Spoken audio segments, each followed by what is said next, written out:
राणे आणि ठाकरे यांच्यात नेहमीच या ना त्या कारणावरून सतत वाद सुरू असतो।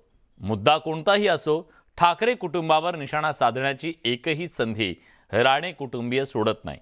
त्यात आता आदित्य ठाकरेंनी नितेश राणेंवर काहीच न बोलता जोरदार निशाणा साधला, ज्यानंतर नितेश राणेंनी सुद्धा आदित्य ठाकरेंना प्रत्युत्तर देत परतफेड केली आहे। आदित्य ठाकरे आणि नितेश राणे यांच्यात नेमकं काय घडलंय जाणून घेऊयात। ठाकरे राणेंमध्ये पुन्हा झुंपली। शी त्यांच्यावर बोलायला नको, आदित्यचा टोला। नितेश राणेंवर बोलण्यास आदित्य यांचा नकार। नितेश राणेंचं शेलक्या भाषेत प्रत्युत्तर।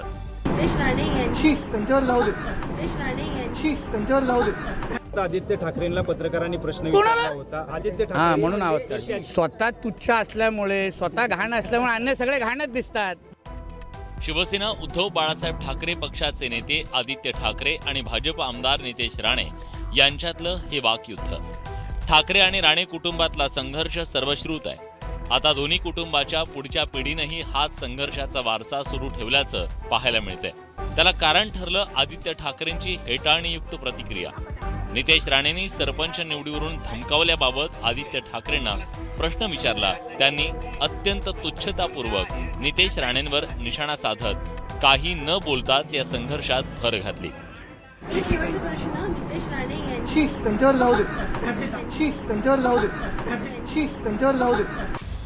आता आदित्य ठाकरेंनी अत्यंत तुच्छतेनं हेटाळणी केली म्हटल्यावर नितेश राणे तरी कसे शांत बसणार?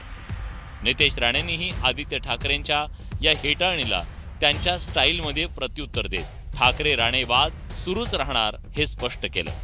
त्याच संदर्भात आदित्य ठाकरेंना पत्रकारांनी प्रश्न विचारला होता। आदित्य ठाकरे म्हणून आवाज त्याच्यावर त्यांनी तुच्छतेनं असं बोलले की शी मी त्याच्यावर काय बोलू, या पद्धतीने त्यांनी स्वतः तुच्छ असल्यामुळे, स्वतः घाण असल्यामुळे अन्य सगळे घाणच दिसतात।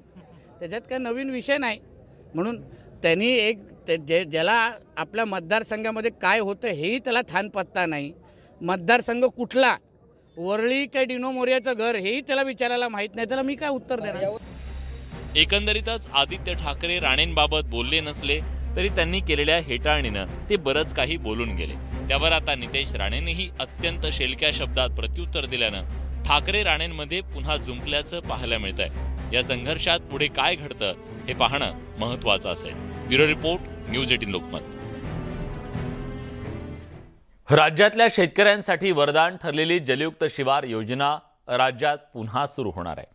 जलयुक्त शिवार अभियान 2.0 योजना सुरू करण्याचा मोठा निर्णय मंत्रिमंडळाच्या बैठकीत घेण्यात आला।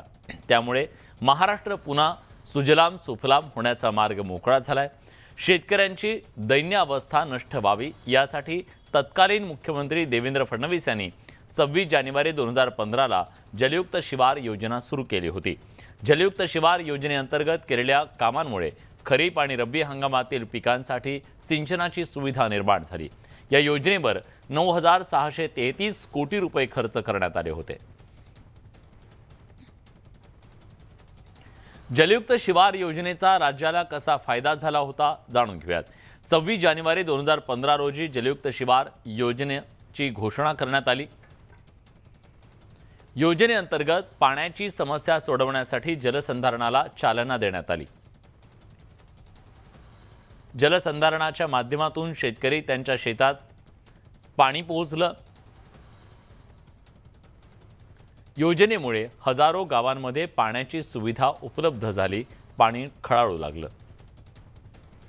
पावसाचं पाणी साठवण्यासाठी अनेक पर्याय उपलब्ध झाले। जलयुक्त शिवार योजनेअंतर्गत पाणी साचल्यानं भूजल पातळीत सुद्धा वाढ झाली। पाणी पातळी वाढल्यानं अनेक बंद बोरवेल आणि जलकुंभात सुद्धा पाणी आलं। पाणी साठा होऊन शेतकऱ्यांचे प्रश्न सुटायला मदत झाली। दुष्काळग्रस्त भागांना जलयुक्त शिवार योजनेमुळे मोठा दिलासा मिळाला।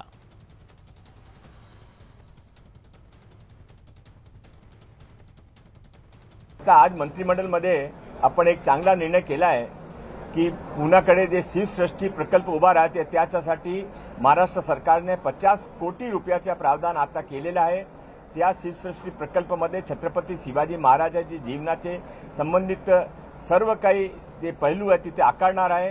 तिथे राजमहल उभा राहणार आहे, तिथे किल्ले उभे राहणार आहे. ते काम प्रगतीवर आहे आणि त्यामुळे अजून गती मिळावे म्हणून महाराष्ट्र सरकार तर्फे आज 50 करोडचे अनुदान त्याने देय केलेलं आहे. राज्याच्या हिवाळी